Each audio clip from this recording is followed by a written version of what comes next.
आप सभी के उज्जवल भविष्य की कामनाओं के साथ जो आईएएस की तैयारी कर रहे हैं या जो मेन एग्जाम की तैयारी कर रहे हैं या जो विद्यार्थी आईएएस बनने के इच्छुक हैं, उन विद्यार्थियों के लिए एक बहुत ही अच्छे टॉपिक पर बात करना चाहूंगा कि इस टॉपिक के बारे में बहुत सारे विद्यार्थी पूछते रहते हैं कि हमें क्या करना चाहिए। जैसा कि आप देख रहे हैं कि आईएएस में आपका ऑप्शनल विषय क्या होना चाहिए, आपका जो ऑप्शनल सब्जेक्ट है वो क्या होना चाहिए, इसके लिए सबसे पहले से ही हमें चुनना होता है।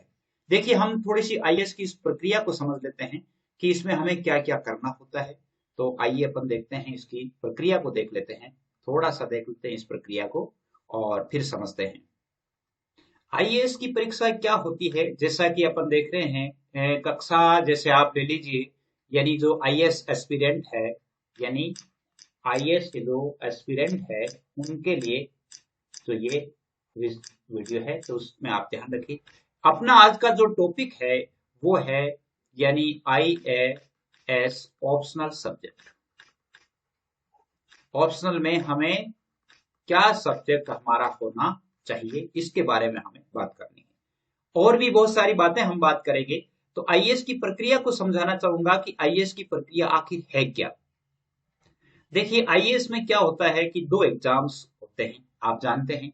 दो एग्जाम्स होते हैं, उसमें से एक तो प्री होता है और एक मेन होता है, जैसा कि आप जानते हैं। प्री एग्जाम में आप जानते हैं कि जैसे मान लो जीएस और सी सेट का एग्जाम होता है, इसके बारे में तो सभी जानते हैं। लेकिन जो मेन एग्जाम होती है उसमें लगभग 9 पेपर होते हैं, जिनमें से 7 पेपर के आधार पर मेरिट बनती है। 7 पेपर जो होते हैं उनकी मेरिट बनती है। और वो 7 पेपर जो है वो कौन से होने चाहिए, यानी 4 पेपर तो आपके जीके जीएस से संबंधित होते हैं, प्लस एक पेपर निबंध का होता है, और 2 पेपर जो आपके होते हैं वो सब्जेक्ट के होते हैं, ऑप्शनल सब्जेक्ट के होते हैं। अब ऑप्शनल सब्जेक्ट के पेपर होते हैं वो भी बहुत, यानी 250-50 अंकों के होते हैं। बहुत बड़ा है, यानी 500 अंकों का जो है वो इसमें अकेला ही इसका एक रोल रहता है अपने सब्जेक्ट का। और सब्जेक्ट में आपकी यदि पकड़ नहीं है, सब्जेक्ट में यदि पकड़ नहीं है तो वो आप कुछ भी नहीं कर सकते। तो हमें कौन सा सब्जेक्ट लेना चाहिए, हिंदी मीडियम के स्टूडेंट्स के लिए मैं कहना चाहूंगा कि आप कौन सा सब्जेक्ट लें, ताकि वो क्या है कि आपके लिए अच्छा हो। यानी आपको कौन सा सब्जेक्ट लेना चाहिए। अब मैं आपको समझा देता हूं कि आईएएस प्री का जो एग्जाम होता है उसमें तो सभी के लिए समान होता है, सभी समान होते हैं। लेकिन मेन में थोड़ा सा फर्क हो जाता है। अब मेन में क्या है कि जैसे मान लो एग्जाम देने वाला एक तो हर एक जो अपनी संविधान में जितनी भाषाएं उन भाषाओं में से किसी भी भाषा में वो देता है, यानी निबंध के लिए। दूसरी है, इंग्लिश मीडियम के होते हैं और कुछ हिंदी मीडियम के होते हैं। इंग्लिश मीडियम और हिंदी मीडियम, जैसे आपने आपके बाकी आप सारे सब्जेक्ट ले सकते हैं, साइंस के ले सकते हैं, कॉमर्स के ले सकते हैं, आर्ट्स के ले सकते हैं। आर्ट्स के विषयों की यदि मैं बात करूं तो जैसे मान लो पॉलिटिकल साइंस है, 1 मिनट के लिए बात करते हैं, पॉलिटिकल साइंस है, हिस्ट्री है, या जैसे ज्योग्राफी है, और भी बहुत सारे जो विषय हैं वो सभी जो है जैसे इंग्लिश मीडियम में, ये इंग्लिश मीडियम में भी मिलते हैं और हिंदी मीडियम में भी मिलते हैं, आप जानते हैं। अब इंग्लिश मीडियम वाले भी इससे देंगे और हिंदी मीडियम वाले भी देंगे। अब हिंदी मीडियम की जो कॉपी चेक है वो कैसे होती है, इंग्लिश मीडियम की कॉपी चेक करने में क्या होता है, थोड़ा सा फर्क रह जाता है। हो सकता है कि मान लो हिंदी मीडियम वाले मीडियम की थोड़ी कॉपी टाइट हो गई हो, या जैसे मान लो तो इंग्लिश मीडियम के स्टूडेंट है वो सबसे ज्यादा निकलते हैं। क्यों निकलते हैं, क्योंकि इसमें क्या है कि लैंग्वेज का भी फर्क रहता है।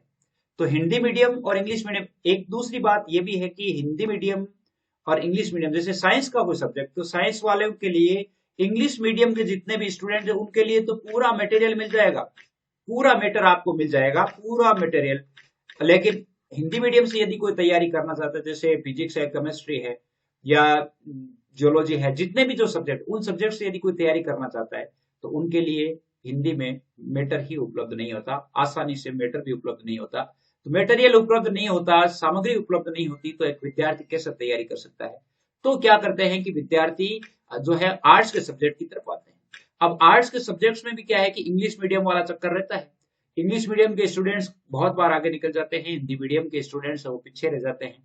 तो हमें क्या करना चाहिए कि हमारा जो है, हमें ऐसा लगे कि हाँ, हमारी कॉपी ऑल इंडिया में समान रूप से चेक हुई है। तो हमें क्या करना चाहिए, इसके बारे में ये मुद्दा जो है बहुत ही विचार करने वाला है। कभी आपने सोचा होगा कि जो जैसे हमें क्या करना चाहिए। भाई जैसे मान लो, एक बात बता दूं, लैंग्वेज की जो कॉपी होती है, लैंग्वेज की जो कॉपी होती है वो ऑल इंडिया में समान होती है। यदि मैं हिंदी लिटरेचर की बात करूं, हिंदी लिटरेचर की बात करूं, तो हिंदी लिटरेचर ऑल इंडिया में हिंदी में ही होगा। किसमें होगा? हिंदी में ही होगा। तो हिंदी लेने वाला विद्यार्थी यदि कोई हिंदी से तैयारी करता है, बहुत सारे विद्यार्थियों की वैसी सबसे बड़ी बात तो आपकी जिसमें रुचि है उसी में जाना चाहिए। लेकिन एक मेरा विचार है कि यदि मान लो समान रूप से यदि देखा जाए, हिंदी लिटरेचर यदि कोई लेता है तो हिंदी लिटरेचर की ऑल इंडिया में जो उसका मूल्यांकन होता है वो समान होता है, क्योंकि वो हिंदी में ही पेपर आता है। जो भी हिंदी लिटरेचर में बैठेगा उसे हिंदी में ही लिखना होगा। तो पहली बात तो यह है कि हिंदी लिटरेचर में यानी आपका जो मूल्यांकन है, आपके जो पेपर है, उसका लेवल ऑल इंडिया का समान रहेगा। लैंग्वेज में चाहे लिटरेचर यानी जो साहित्य आप चाहे किसी भी सब्जेक्ट का है, तो साहित्य जिस भाषा में होगा उसी भाषा में वो साहित्य लिखा जाएगा, उस साहित्य का मूल्यांकन समान होगा। तो इसमें ये गुंजाइश नहीं रहती कि भाई मेरा पेपर टफ हो गया या उसका पेपर टफ नहीं हुआ। तो ये बात जो है आप अपने दिमाग में तसल्ली कर सकते हैं। जैसे मान लो कोई हिंदी लिटरेचर से, अब जैसे मान लो बात करें कि हिंदी लिटरेचर से कोई तैयारी करना चाहता है तो उसके लिए क्या संभावनाएं बनती है, यानी क्या वह हिंदी लिटरेचर से तैयारी करके और अपना मुकाम हासिल कर सकता है। इसके बारे में यदि हम बात करें इसके बारे में, तो देखिए कि जैसे कि आपने देखा होगा कि बहुत सारे विद्यार्थी है वो साइंस के होते हैं, बहुत सारे विद्यार्थी कॉमर्स के भी होते हैं, आर्ट्स के भी होते हैं। अब क्या होता है कि जैसे मान लो साइंस का विद्यार्थी यदि सब शुरुआत में यदि हिंदी लिटरेचर लेता है या कॉमर्स का विद्यार्थी हिंदी लिटरेचर लेता है तो उसके लिए पूरा नया है। लेकिन इसको आप नया नहीं समझे, क्योंकि ये कोई नया वाली बात नहीं है, आपकी रुचि की बात है। यदि आपकी रुचि थोड़ी सी भी है कि लिटरेचर में मेरी रुचि है, 12th तक तो आपने हिंदी पढ़ी है और 10th में भी आपने हिंदी पढ़ी है, यदि आपको लगा कि हाँ वास्तव में मैं हिंदी में कुछ कर सकता था, तो आप इस सब्जेक्ट में आ सकते हैं। आप थोड़ी सी मेहनत करेंगे तो यह लिटरेचर जो है वो आपके लिए अनुकूल हो जाएगा, कोई बड़ी बात नहीं है। 6 महीने यदि कोई स्टूडेंट तैयारी कर लेता है तो मेरे हिसाब से हिंदी लिटरेचर में वो अच्छी तरह से वो तैयार हो सकता है। आर्ट्स वाले जो होते हैं उनके तो हिंदी लिटरेचर होते ही हैं। अब आर्ट्स वालों में भी कई क्या है कि लैंग्वेज होती नहीं है उनके पास, वो इसी तैयारी के लिए, यानी जैसे मान लो आईएएस की तैयारी के लिए क्या करते हैं, जैसे उसने हिस्ट्री ले ली, पॉलिटिकल ले ली, ज्योग्राफी ले ली और उसके पास लैंग्वेज नहीं है, तो वो भी साइंस जैसा ही आदमी हो गया ना भाई, कैंडिडेट तो साइंस जैसा ही हो गया वो। तो इसलिए हिंदी लिटरेचर, मेरे विचार से हिंदी लिटरेचर जो है वो आईएएस ऑप्शनल के लिए एक अच्छा सब्जेक्ट है। उसका यानी जो सिलेबस है वो भी ठीक है, अच्छा सिलेबस है। और यदि आप इसे अच्छी तरह से पढ़ें तो अच्छी तरह से आप इसे कवर कर सकते हैं। आप अपनी भावनाओं को अच्छी तरह से उसमें लिख सकते हैं। आपकी जैसे मान लो आपका जब इंटरव्यू भी होता है तो इंटरव्यू में भी आप जो है अपने विचारों से, अपने भावों से और यूं कह सकते हैं कि आप अपने स्टाइल से जो आपके इंटरव्यू लेने वाले होते हैं उनको प्रभावित भी कर सकते हैं, यदि आपकी रुचि होती है हिंदी लिटरेचर में तो। बाकी आप चाहे जो सब्जेक्ट ले सकते हैं, वैसे आप पॉलिटिकल ले सकते हैं, ज्योग्राफी ले सकते हैं, उनमें से भी तैयारी कर सकते हैं। वैसे ऐसी कोई बात नहीं है कि हिंदी मीडियम वाले पॉलिटिकल हिस्ट्री वाले निकलते नहीं है, ऐसी कोई बात नहीं, मेहनत करनी पड़ती है। बाकी यदि समान रूप से यदि मूल्यांकन की बात करें तो इस सब्जेक्ट का मूल्यांकन, ये लैंग्वेज चाहे कोई भी है तो उसका मूल्यांकन है वो समान होता है ऑल इंडिया में, यानी उनका पेपर सेम होता है ऑल इंडिया में और उसकी जो लगभग जो होते हैं वो सेम ही होते हैं। अब जैसे मान लो बात करें यदि हम पॉलिटिकल की, होता तो वो सेम ही है। पेपर यदि पॉलिटिकल का आएगा तो एक इंग्लिश में आएगा, हिंदी में आएगा, कोई बड़ी बात नहीं है, वही सेम ही है। लेकिन क्या है कि जैसे इंग्लिश मीडियम वाला स्टूडेंट है उसने कितना कवर कर लिया, उसे शॉर्ट में लिख करके पूरा पेपर अटेंड करने में उसमें आसानी दे जाती है, उसे उतना यानी विस्तृत लिखने की आवश्यकता नहीं होती। हिंदी में क्या होता है कि हमें विस्तृत लिखने की आदत हो जाती है और हम विस्तृत लिखना शुरू कर देते हैं, तो क्या है कि हमारा पेपर जो है वो पूरा अटेंड भी नहीं हो पाता, कई बार ये भी हो जाता है।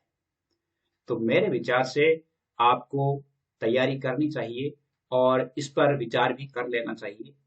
हाँ, यदि आप चाहते हैं कि मुझे इसमें आजमाइश करनी चाहिए तो इसका सिलेबस आपको देखना चाहिए।